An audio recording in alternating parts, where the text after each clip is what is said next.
Hello guys, അപ്പോൾ നമ്മുടെ പുതിയൊരു വീഡിയോയിലേക്ക് എല്ലാവർക്കും സ്വാഗതം. കായംകുളത്തുകാരൻ അർജുനാണ്.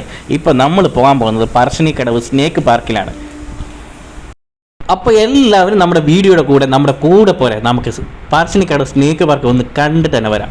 അപ്പോൾ ഓക്കെ. അപ്പോൾ ഇതാണ് ഗൈസ് സ്നേക്ക് പാർക്കിൻ്റെ മെയിൻ എൻട്രി. ഇവിടെ നിന്നാണ് നമ്മൾ അകത്തോട്ട് കയറുന്നത്. ഇല്ല കാണുന്നതാണ് ടിക്കറ്റ് കൗണ്ടർ. എത്ര രൂപയ്ക്കാണ് ടിക്കറ്റ് എന്നൊക്കെ നമുക്ക് ചോദിച്ചിട്ട് വരാം.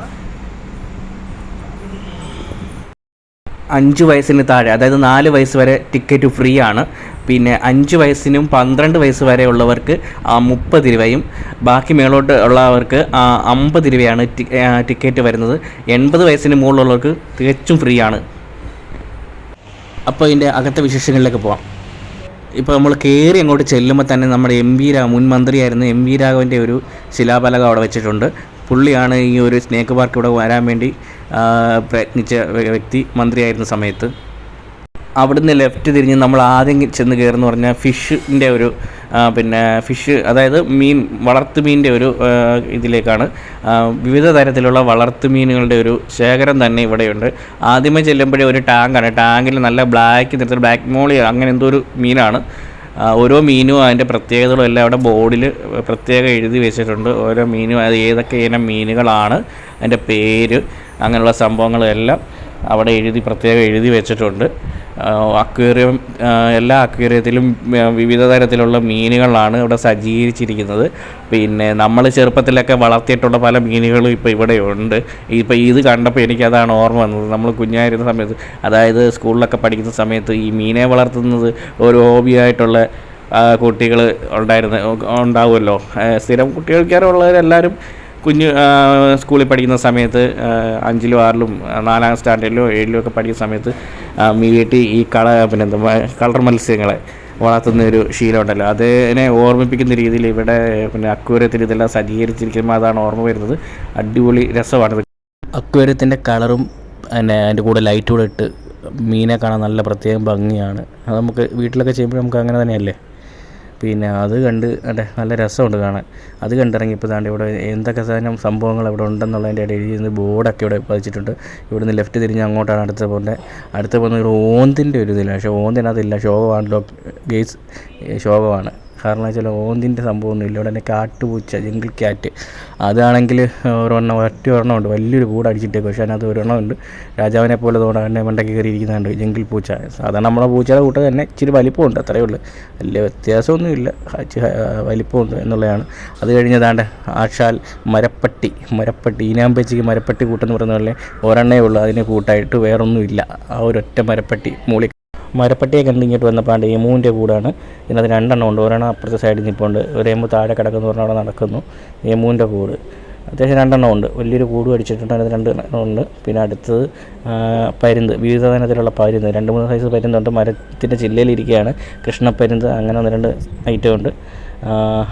പരുന്തിൻ്റെ ഒരു ഭാഗം അത് ഒരുപാടൊന്നും ഇല്ല, കുറച്ച് വെള്ളയിലെണ്ണാവുന്നേ ഉള്ളൂ. അടുത്തത് പറയേണ്ട മയിലാണ്. മയിലിൻ്റെ ഒരു ഇതുണ്ട്, നല്ല മയിൽ, 3-4 മയിലുണ്ട്, കുഴപ്പമില്ല. ഒരു നല്ലൊരു പീലിയൊക്കെ ഉള്ള നല്ലൊരു മയിലുണ്ട്. അത് കഴിഞ്ഞാൽ സാക്ഷാൽ വരുന്നത് പറഞ്ഞാൽ നമ്മുടെ പെരുമ്പാമ്പിൻ്റെ ഒരു സെക്ഷനിലേക്കാണ്. അവിടെ 3 പെരുമ്പാമ്പ് ചുരുണ്ട് കിടക്കുന്നുണ്ട്. 3 എണ്ണം ഉണ്ട്. ആദ്യം നോക്കുമ്പോൾ ഒരെണ്ണമാണെന്ന് തോന്നും, പക്ഷേ 3 എണ്ണം ഉണ്ട്. അതിൻ്റെ ഇടയ്ക്കൊക്കെ തല ഇരിപ്പുണ്ട്, ഗ്ലാസ് ഇട്ടേക്കുന്നുണ്ട്, വ്യക്തമല്ല അത്. പിന്നെ മരത്തിൻ്റെ മുകളിൽ, അതായത് തടിക്കഷ്ണത്തിൽ ഒരെണ്ണം ഇരിക്കുന്നത്, അത് ഈ താഴെ കിടക്കുന്നതിൻ്റെ കൂട്ടുള്ള ഇനമല്ല, വേറെ ഇനമാണ്. അതിൻ്റെ കളറിന് തന്നെ വ്യത്യാസമുണ്ട്, കറുത്തതാണ്. പിന്നെ മറ്റേ താഴെ കിടക്കുന്ന പറഞ്ഞാൽ അതിൽ 3 എണ്ണം ഉണ്ട്, അതെല്ലാം ഒരേ ഇനത്തിൽപ്പെട്ടതാണ് പെരുമ്പാമ്പ്. അടുത്തത് അത് കഴിഞ്ഞോട്ട് വരുമ്പോഴേ നമ്മുടെ മുത്തപ്പൻ്റെ ഒരു തെയ്യത്തിൻ്റെ ഒരു സംഭവമൊക്കെ പടം വരച്ച് വെച്ചിട്ടുണ്ട്, നല്ല രസമുണ്ട് അത് കാണാൻ, ആ ഒരു പെയിൻറ്റിങ്. പിന്നെ ഇങ്ങോട്ട് വരുമ്പോൾ ഇതാണ്ട് കൂടുകൾ ഒരുപാട് ഇങ്ങനെ അടിച്ചിട്ടുണ്ടെങ്കിലും ചിലതിനകത്തെങ്ങും ഒന്നുമില്ല, കാലിയായിട്ട് കിടക്കുകയാണ്. ശോകമാണ് മൊത്തത്തിൽ, എന്നാലും കുഴപ്പമില്ല. ഒരു 50 രൂപയുടെ കാര്യമല്ലേ ഉള്ളൂ. അടുത്തതാണ് ഇന്ത്യൻ കോബ്ര എന്നറിയപ്പെടുന്ന മൂർഖനാണ്. മൂർഖൻ സാറ് അതിനകത്തുണ്ട്. അതിനകത്ത് കിടന്ന് ഇഴഞ്ഞ് കളിക്കുകയാണ് മൂർഖൻ സാറിനെ നമ്മൾ നേരത്തെ കണ്ടിട്ടൊക്കെ ഉള്ളതാണ്. ഇന്ത്യൻ കോബ്ര മൂർഖൻ, കുഴപ്പമില്ല, ആൾ നല്ല ഉഷാറായിട്ട് തന്നെ അതിൻ്റെ ഇഴഞ്ഞ് കളിക്കുന്നുണ്ട്. അത് കഴിഞ്ഞാൽ നമ്മുടെ അടുത്ത് പോകുമെന്ന് പറഞ്ഞാൽ ഇതിൻ്റെ തൊട്ടടുത്ത് തന്നെ വേറൊരു സാറ് ഉണ്ട്, തൊട്ടടുത്ത് കൂട്ടിൽ.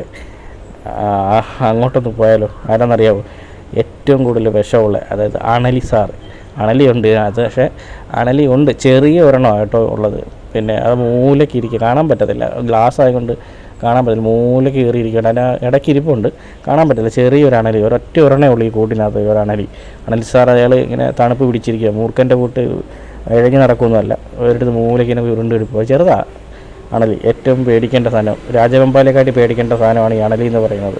മൂർഖനെക്കാട്ടിലും പേടിക്കേണ്ട സാധനമാണ് അണലി. അടുത്തതാണ്ട് ഓന്ത് സാർ, ഓന്താണ്ട ഒരുപാടുണ്ട്. അടുത്ത കൂട്ടിൽ ഓന്താണ്ട ഇരിക്കുന്നുണ്ടോ, നിറം മാറിയിരിക്കുക. അവിടെ ഇവിടെ എല്ലാം ഇരിപ്പുണ്ട്. പാറപ്പുറത്ത് ഉണ്ടാക്കി വെച്ചേക്കുന്ന അവിടെ എല്ലാം ഇരിപ്പുണ്ട്. അടുത്തത് നമ്മൾ മുതലയുടെ സെഷനിലേക്കാണ്. അവിടെ വരുമ്പോൾ ദാണ്ട് സ്റ്റീഫൻ റോബർട്ട് ഇർവിൻ്റെ ഒരു നല്ലൊരു പ്രതിമയൊക്കെ അവിടെ പണിഞ്ഞ് വെച്ചിട്ടുണ്ട്. 80കളിലെയും 90കളിലെയും ആൾക്കാർക്കറിയാം പുള്ളി ആരാണെന്ന്. പണ്ട് ആനിമൽ പ്ലാനറ്റിൽ പിന്നെ മുതലയെക്കുറിച്ചുള്ള പ്രോഗ്രാം ചെയ്തിരുന്ന വ്യക്തിയായിരുന്നു. മുതലയൊക്കെ അതിനകത്ത് കൂടിനകത്താണ്ട് വെയിൽ കായം കയറി ഇറങ്ങി കിടക്കുന്നുണ്ട്. കണ്ടു കഴിഞ്ഞ ഒരു സ്റ്റാച്ചു ആണെന്നേ പറയത്തുള്ളൂ. അനങ്ങാതെ വായും തുറന്ന് കിടക്കുന്നുണ്ടോ.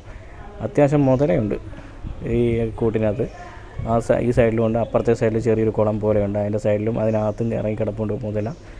പിന്നെ ഇതിങ്ങി ലാസ്റ്റ് എൻഡാണ്, ഈ ഒരു ഭാഗത്തിൽ ലാസ്റ്റ് എൻഡാണ് ഈ മുതലയുടെ സെക്ഷൻ വരുന്നത്. അതുകൊണ്ട് ആ ഒരു കുളം പോലെ അതിനകത്ത് പണിഞ്ഞിട്ടുണ്ട്. അതിനകത്ത് വെള്ളം, നീല വെള്ളം, പച്ച വെള്ളം കിടപ്പുണ്ട്. അതിനകത്ത് അതിൻ്റെ മുതല അനങ്ങാതെ കിടക്കുന്നുണ്ടോ. അത്യാവശ്യം കുഴപ്പമില്ല. അതുകൊണ്ട് ഇവിടെ ഒരു ഹെലികോപ്റ്ററിൻ്റെ ഒരു രീതിയിലുള്ള ഒരു മോഡലൊക്കെ പണിഞ്ഞ് വെച്ചിട്ടുണ്ട് കുട്ടികളെ ആകർഷിക്കാൻ വേണ്ടിയുള്ള. പിന്നെ അടുത്ത് നമ്മൾ വരുന്നത് പറഞ്ഞാൽ, നമ്മൾ അടുത്ത് കാണാൻ പോകുന്നത് പറഞ്ഞാൽ ഈ ചെറിയ തരത്തിലുള്ള പാമ്പുകൾ, കുഞ്ഞു പാമ്പുകൾ, അവിടെ പച്ചില പാമ്പ് എന്നറിയപ്പെടും. നാട്ടിലൊക്കെ ഓലയിലൊക്കെ ഇരിക്കുന്ന പാമ്പ്, പറക്കുന്ന പാമ്പെന്നൊക്കെ ഇതിനെ അറിയപ്പെടും. ഇതാണിതിൻ്റെ പച്ചിലപ്പാമ്പ്. ഈ ഓലയിലൊക്കെ വന്നിരിക്കും, പക്ഷേ ഇത് ഇരുന്ന് കഴിഞ്ഞാൽ അറിയത്തില്ല. അടുത്തതെന്ന് പറഞ്ഞാൽ പിന്നെ ഇരുതല മൂരി, ഈ കൊണ്ട് പൈസ വിട്ടു എന്നൊക്കെ പറഞ്ഞ് കിടക്കുന്നൊരു പാമ്പുണ്ടല്ലോ, രണ്ട് ഭാഗത്തും തലയുള്ള ഇരുതല മൂരി. കണ്ടേ, ഇരുതല മൂരിയുടെ 2-3 കുഞ്ഞുങ്ങൾ ഇവിടെ കിടപ്പുണ്ട്. ഒരെണ്ണം ഇച്ചിരി വലുതാണ്. ഇതിനെ കൊണ്ട് വിറ്റ് കഴിഞ്ഞാൽ പൈസയാണെന്നൊക്കെ ഒരു ഇതുണ്ട്. അത് ചുമ്മാതാണ്. അതിനെക്കുറിച്ചൊരു കാർട്ടൂണൊക്കെ അവിടെ വരച്ച് വെച്ചിട്ടുണ്ട്. അതുകൊണ്ട് ഒരു പരുന്തിൻ്റെ സ്റ്റാച്ചു അടിപൊളിയായിട്ട് പണിതിവിടെ വെച്ചിട്ടുണ്ട്. പിന്നെ അത് കഴിഞ്ഞ് നല്ലൊരു അത്ഭുതം ഉണ്ടാക്കിയെന്ന് പറഞ്ഞാൽ, അവിടെ ഈ വേസ്റ്റ് വരുന്ന കുപ്പി കൊണ്ട്, അതായത് വെള്ളത്തിൻ്റെ കുപ്പി ഉണ്ടല്ലോ 1 ലിറ്ററിൻ്റെ, അത് വെച്ച് കണ്ട് കളറടിച്ച് നല്ലൊരു ഭംഗിയായിട്ടൊരു ആർട്ട് വർക്ക് പോലെ ഇവിടെ ചെയ്ത് വെച്ചിട്ടുണ്ട്. അത് കാണാൻ നല്ല രസമുണ്ട്. അടുത്ത് നമ്മുടെ സാക്ഷാൽ കിങ് കോബ്ര എന്നറിയപ്പെടുന്ന രാജവെമ്പാല. അതെ, രാജവെമ്പാല. അവനാണ്ട് വലിയൊരു കൂടിനകത്ത് ഒരാളുണ്ട്. അയാൾ നല്ല ഉറക്കത്തിലാണെന്ന് തോന്നുന്നു. നമ്മൾ ഏറ്റവും കണ്ടതിൽ വെച്ച് ഏറ്റവും അടുത്ത് കാണുന്ന രാജവെമ്പാലയാണ്. രാജവെമ്പാല അണ്ടേ ഈ ഗ്ലാസിൻ്റെ എൻഡ് വന്ന് ആൾക്കാർക്ക്, സന്ദർശകർക്ക് കാണാൻ പാകത്തിന് ഇവിടെ വന്ന് കിടക്കുകയാണ് രാജവെമ്പാല. അവളുടെ തല കണ്ടോ, നല്ല വിശ്രമിച്ച് കിടക്കുകയാണ്. ഭക്ഷണമൊക്കെ കഴിച്ച് വിശ്രമത്തിലാണെന്ന് തോന്നുന്നു. വലിയൊരു കൂടാണ് പക്ഷേ ഈ രാജവെമ്പാലയ്ക്ക് പണിഞ്ഞിട്ടേക്കുന്നത്. പിന്നെ വലിയൊരു കൂടിനകത്ത് ഈ ഒരാളേ ഉള്ളൂ. പക്ഷേ ഇത്ര അടുത്ത് നമ്മൾ സൂം ചെയ്യേണ്ട ആവശ്യമില്ല. മൊബൈൽ ഇത്ര അടുത്ത് നമ്മൾ ഇതിനോട് ചേർന്നാണ് പിന്നെ അയാളെ ഷൂട്ട് ചെയ്തത്. അടുത്ത എൻ്റെ ഫോണൊക്കെ വെച്ച് ഫോട്ടോ എടുക്കാനും ഒക്കെ ആയിട്ട് ഒരു സെക്ഷൻ. ഇവിടെ ഫോട്ടോ എടുക്കാനായിട്ടൊക്കെ ഉള്ള സ്റ്റാച്ചു ഒക്കെ പണിഞ്ഞ് വെച്ചിട്ടുണ്ട്. പിന്നെ തവളയുടെയും കുരങ്ങന്മാരുടെ പിന്നെ എന്താ സ്റ്റാച്ചു. അത് കഴിഞ്ഞ് ചെറിയൊരു ഗാർഡൻ പോലുള്ളൊരു സെറ്റപ്പ് കാര്യങ്ങളൊക്കെയാണ്. ഇപ്പം നമ്മൾ ഇതിനകത്ത് കയറിയ ഒട്ടുമിക്ക പിന്നെ ഉള്ള ജീവികളെല്ലാം നമ്മൾ കണ്ടു കഴിഞ്ഞു. പിന്നെ നമ്മൾ കവർ ചെയ്യാൻ നമ്മുടെ കുരങ്ങന്മാരുടെ ഒരു കൂടുണ്ടായിരുന്നു. അതിനകത്ത് കുറേ കുരങ്ങന്മാർ കിടപ്പുണ്ട്. പക്ഷേ അത് നമ്മൾ എടുത്തില്ല, കാരണം വെച്ചാൽ കുരങ്ങന്മാർ നമ്മളെല്ലാവരും കാണുന്നതല്ലേ, അതുകൊണ്ട് തന്നെ ഫോട്ടോ എടുക്കാം.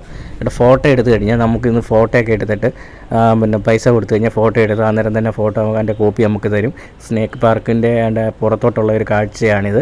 ഇവിടെ ഒരു ഷോപ്പൊക്കെ ഉണ്ട്, ഐസ്ക്രീമും അത്യാവശ്യം കാര്യങ്ങളും സ്നാക്സും ഒക്കെ വിൽക്കുന്നൊരു ചെറിയ ഷോപ്പുണ്ട്. ഇവിടെ ടോയ്ലറ്റാണ്, ജെൻസിനുള്ളതും ലേഡീസിനുള്ളതും എല്ലാം സെപ്പറേറ്റ് രണ്ടിടത്ത് ടോയ്ലറ്റ് ഉണ്ട്. ഇത് എക്സിറ്റ് ബോർഡാണ്. ഇവിടുന്ന് വെളിയിലോട്ട് ഇറങ്ങുമ്പോൾ നമ്മൾ ഈ സ്നേക്ക് പാർക്കിൻ്റെ വെളിയിലേക്ക് പോകുക. അന്നേരം ഇവിടെ സ്നേക്ക് പാർക്കിൻ്റെ വെളിയിലെ കാഴ്ചകളാണിത്. അത്യാവശ്യം എല്ലാം കണ്ടു കഴിഞ്ഞാൽ അന്നേരം കാഴ്ചകൾ ഇവിടെ അവസാനിക്കുന്നില്ല. ഇനിയും പുതിയ കാഴ്ചകളായി നാം വീണ്ടും നിങ്ങൾക്ക് മുന്നിലെത്തും. നിങ്ങളുടെ പ്രിയം അർജുൻ കായംകുളം.